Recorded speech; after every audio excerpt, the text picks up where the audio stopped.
Medians fluctuate through their phases.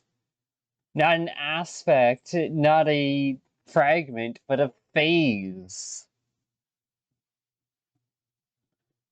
Because to phase through something is to have the opposite of plasma. A Bose-Einstein condensate is a phase of matter wherein there is so little energy that identity and distinction between identities becomes blurred, where all possible points of a substance identify as if they are the same single presence.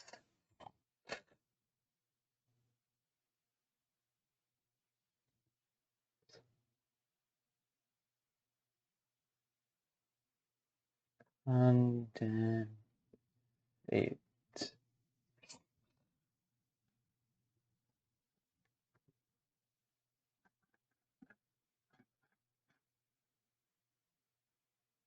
Also, if you want to hear the chaos I'm listening to, it's this.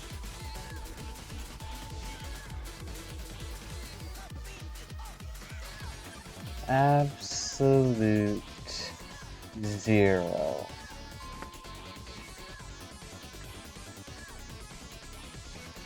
The strangest form of matter.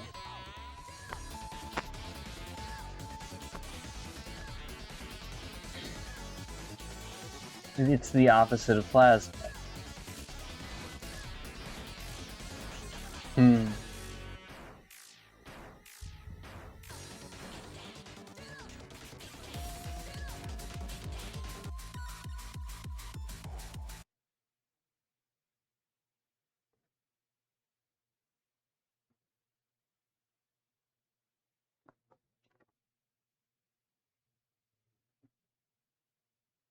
Strangest form of matter. Why am I not hearing anything? Oh, right, because I muted. Whoops.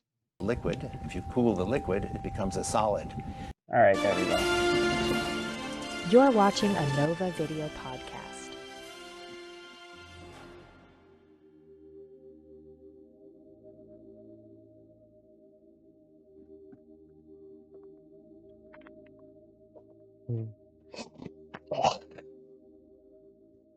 Matter can exist in various states. Atoms at high temperature always form gases. If you cool the gas, it becomes a liquid. If you cool the liquid, it becomes a solid. But under certain circumstances, if you cool atoms far enough to extremely low temperatures, they undergo a very strange transformation. They undergo an identity crisis. So let me show you what I mean by an identity crisis. When you go to low loved temperatures, this section as a the kid. mechanical properties of the atoms become important. These are very strange, very unfamiliar to us, but in fact, each one of these atoms starts to display wave-like properties.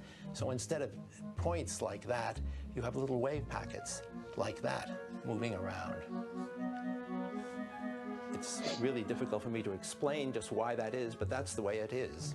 Now, as you go to very low temperatures, the size of these packets gets longer and longer and longer. And then suddenly, a deconstruction of scale. If you get them cold enough, they start overlapping. And when they overlap, the system behaves not like individual particles, but particles which have lost their identity. They all think they're everywhere. This little wave packet over here can't tell whether it's this one or that one or that one or that one or that one or that. It's there and it's there and it's there. They're all in one great big quantum state. They're all overlapping. They're all doing the same thing. And what they're doing, to a good approximation, is they're simply sitting at rest. This Bose-Einstein condensate is very difficult to imagine or to visualize. I can imagine what it's like to be an atom running around gaily, freely, bouncing into things.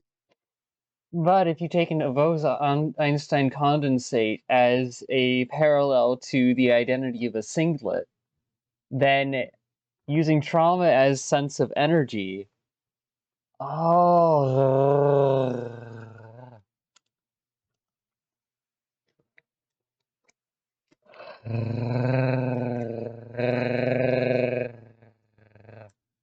Things sometimes going fast, sometimes going slow. But on the Bose condensate, I'm everywhere at once. I've lost my identity. I don't know who I am anymore. I'm at rest, and all the other atoms around at rest, but they're not other atoms around. We're all just one great big quantum system. There's nothing else like that in physics, and certainly not in human experience. So just to think about this causes me wonder and confusion. Yeah. An aspect, a part.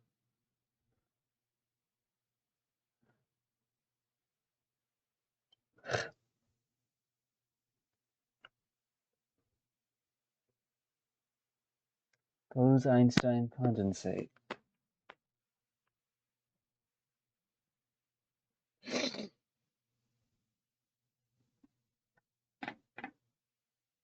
Alright, now if I can find in this version of the video, which actually has higher visual quality,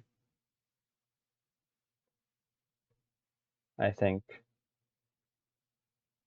When you support your Yes, local there we PBS go. station, you help make programs like this one possible. Was going to be called energy. And it's for that reason that the basic unit of energy in the new International System of Units is named after him, the joule. Joule and Carnot's ideas were combined by Thomson to produce what would later be known as the laws of thermodynamics. The first law, from Joule's work, states that energy can be converted from What one happens if form you to create a another, superfluid but can plasma? never be created or destroyed. The second law, from Carnot's theory, states that heat flows in one direction only, from hot to cold.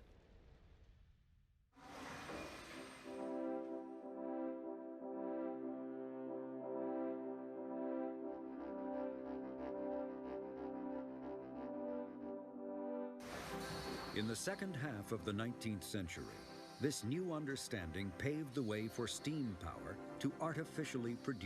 A person who really believed in the brute force approach, and that is have your instruments, set up your experiment, and try as hard as you can, and then you'll get the results you want to get. There's the section. Was given a name almost as the magnetic field from the track induces a current in the superconducting puck, which in turn creates an opposite magnetic field that makes the puck levitate. It produces a magnetic field like a North Pole against the North Pole, and that's why you have the repulsion. As the puck warms up, its superconducting properties vanish, along with its magnetically induced field. For decades after its discovery in 1911, the underlying cause of superconductivity remained a mystery. Every major physicist, every major theoretical physicist had his own theory of superconductivity. Everybody tried to solve it, but it was unsuccessful. There were more surprises ahead. In the 1930s, another strange phenomenon was observed at even lower temperatures.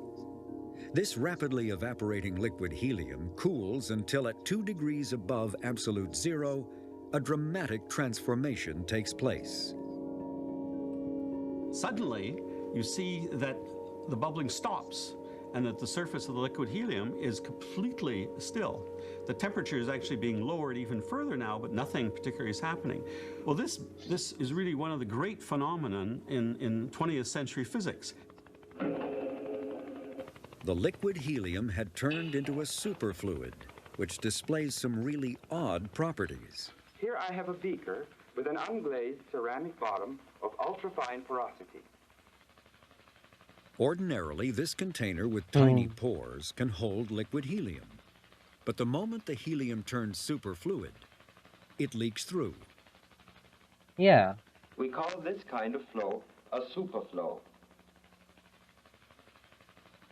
Superfluid helium can do things we might have believed impossible. It appears to defy gravity. A thin film can climb walls and escape its container. This is because a superfluid has zero viscosity. It can even produce a frictionless fountain, one that never stops flowing.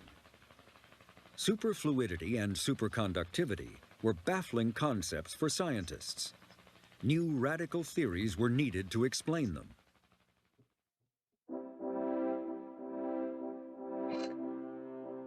In the 1920s, quantum theory was emerging as the best hope of understanding these strange phenomena.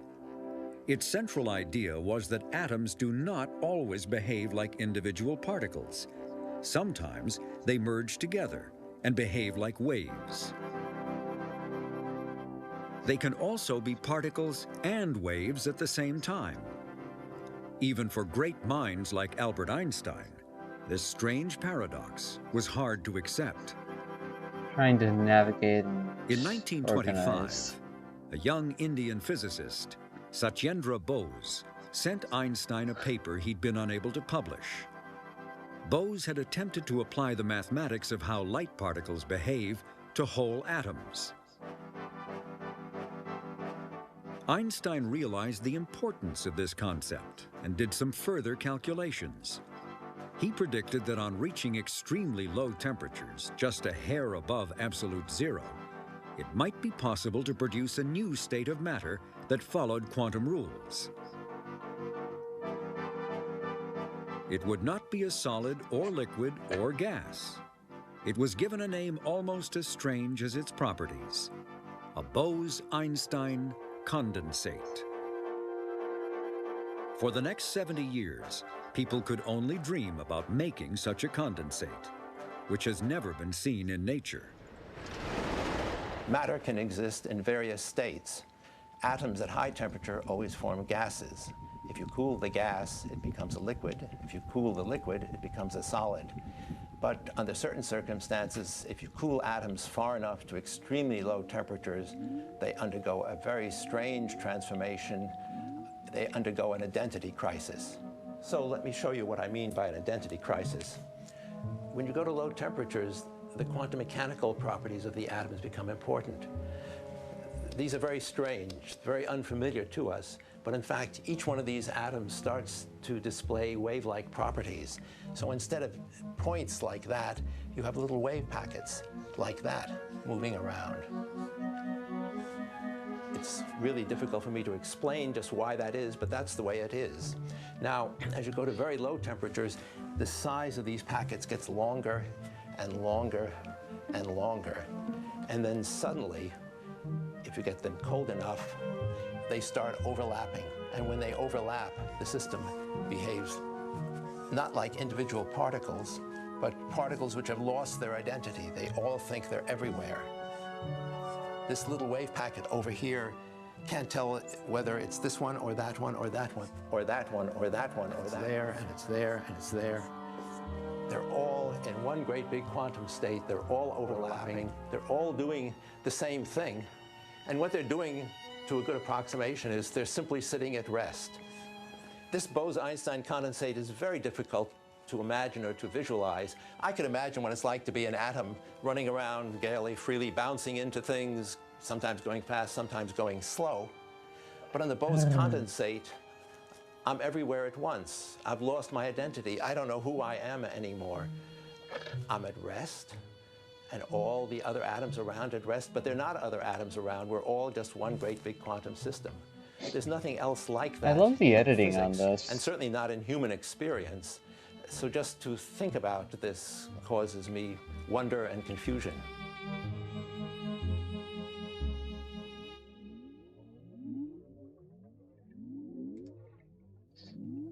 Dan Kleppner and his MIT colleague Tom Graytak began to try to make a Bose-Einstein condensate in hydrogen.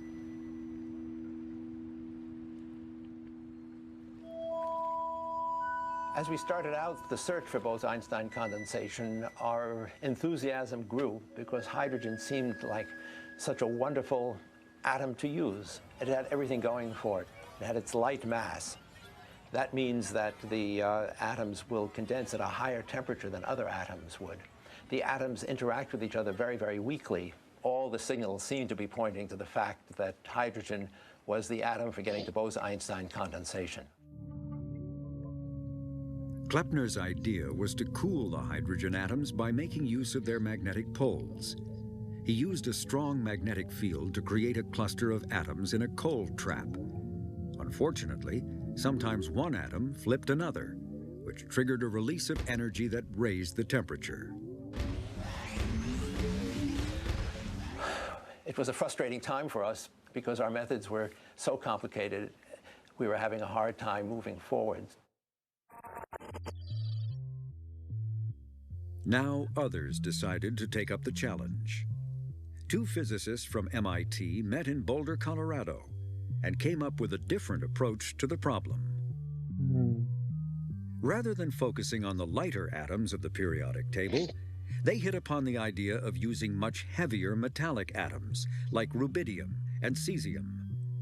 But would using these giants enable them to reach closer to absolute zero? Yeah. The idea in the field in those days was that the light things like hydrogen and lithium would be easier. And there were some good reasons for thinking that, but we had other ideas. Yeah, sort of gut intuition in some sense. Their plan was to use a laser beam to cool the atoms, a technique that had already been tried by physicists at MIT. Lasers are usually associated with making things hot, but if they are tuned to the same frequency as atoms traveling at a particular speed, lasers can cool them down. When the stream of light particles from the laser hits the selected atoms in the gas cloud, they slow down and become cold.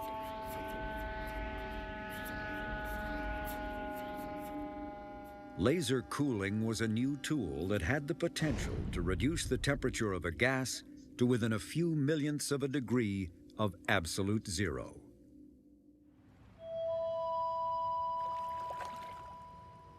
But Cornell and Wyman were not the only ones excited by this prospect. A new scientist had arrived at MIT.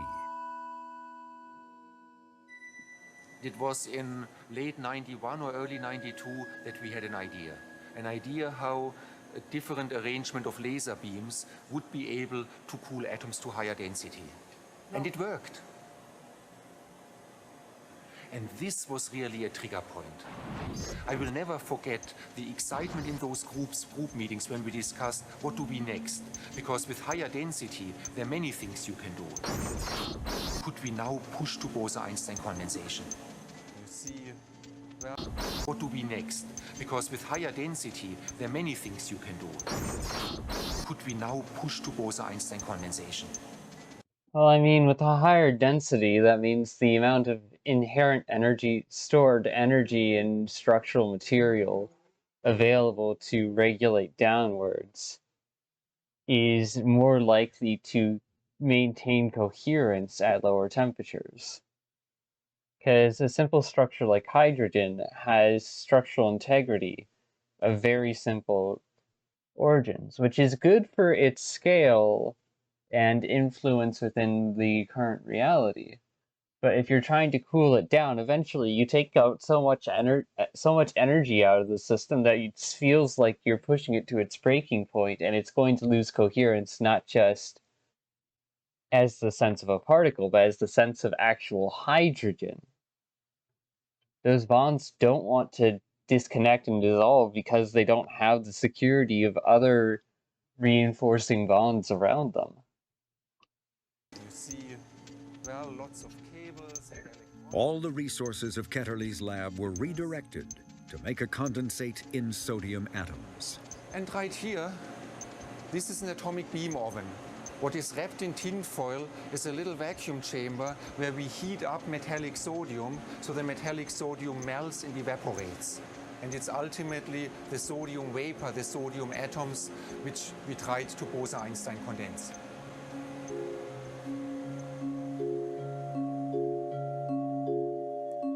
MIT, Boulder, and several other labs were chasing the same goal. It had echoes of the race to produce liquid helium almost a century earlier. As I tell my students today, anything worth doing is worth doing quickly, because the science moves on, and we're all mortal, and you want to do things. While MIT was installing its sophisticated lasers, Carl Wyman's approach was small is beautiful. Yep. Give me a moment. For 2 years,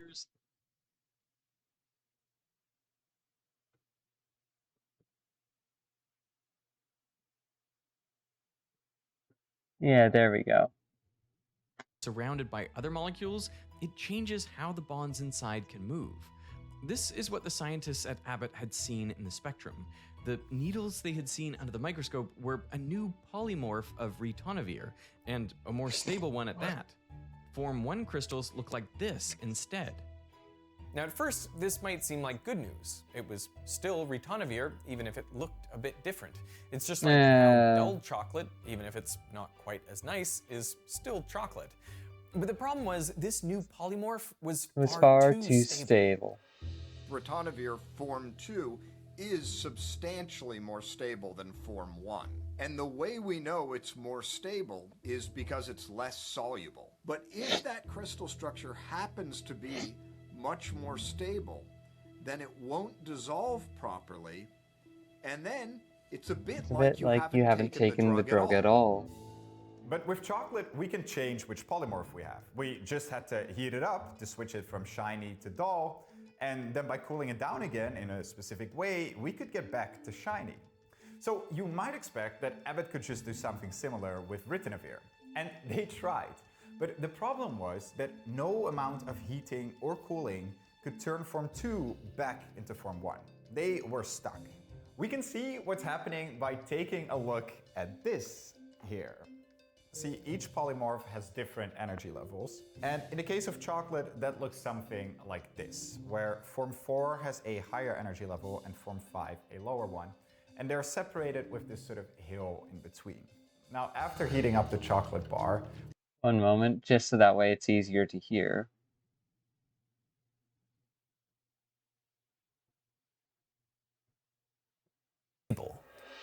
The problem was, this new polymorph was far too stable.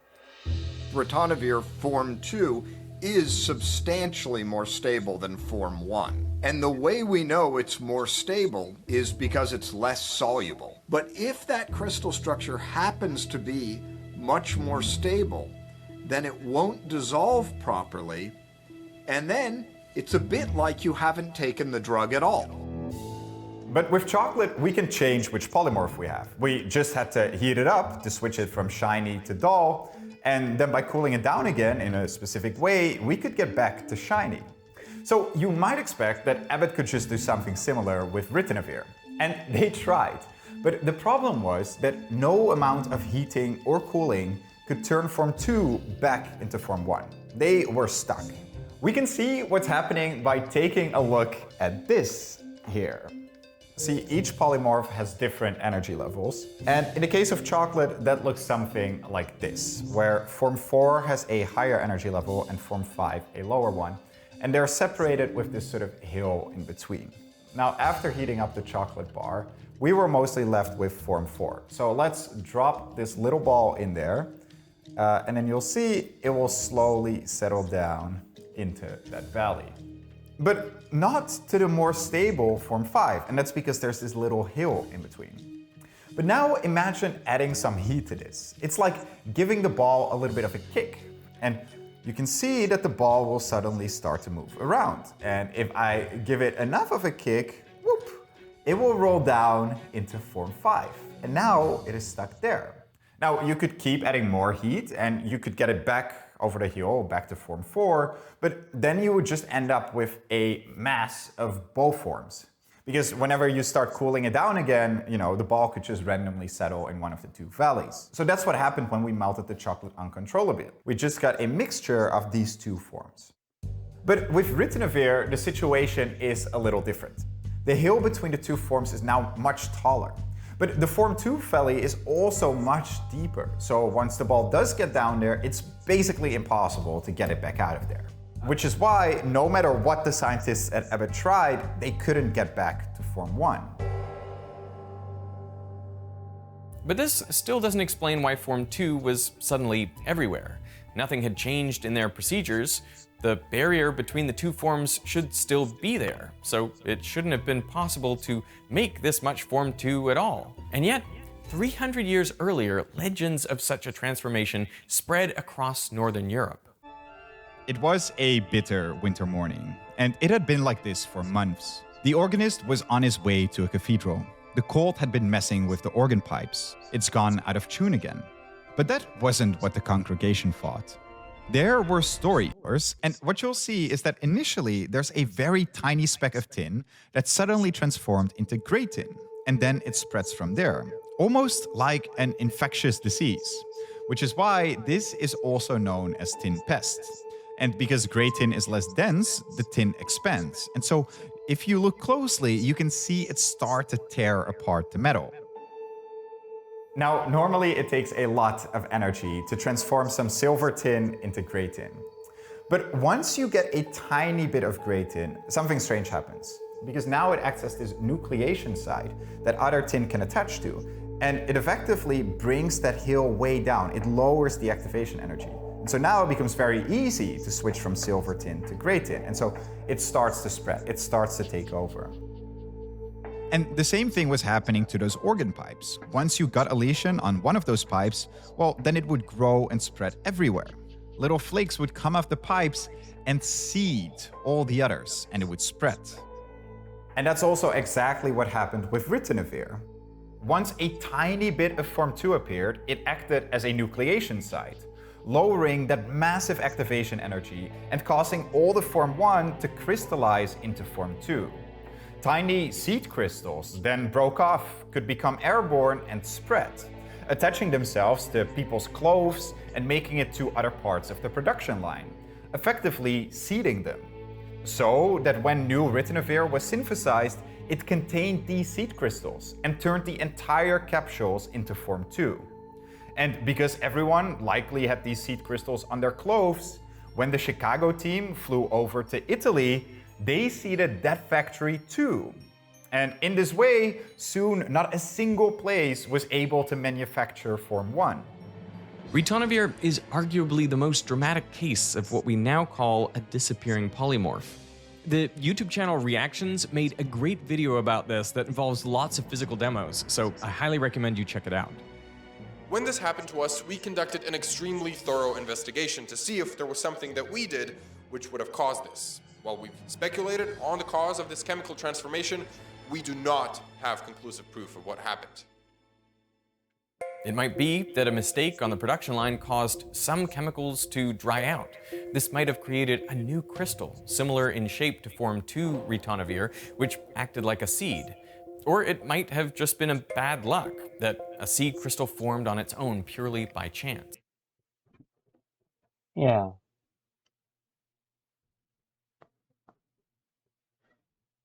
Absolute zero. Phase. And then, yeah. Phase.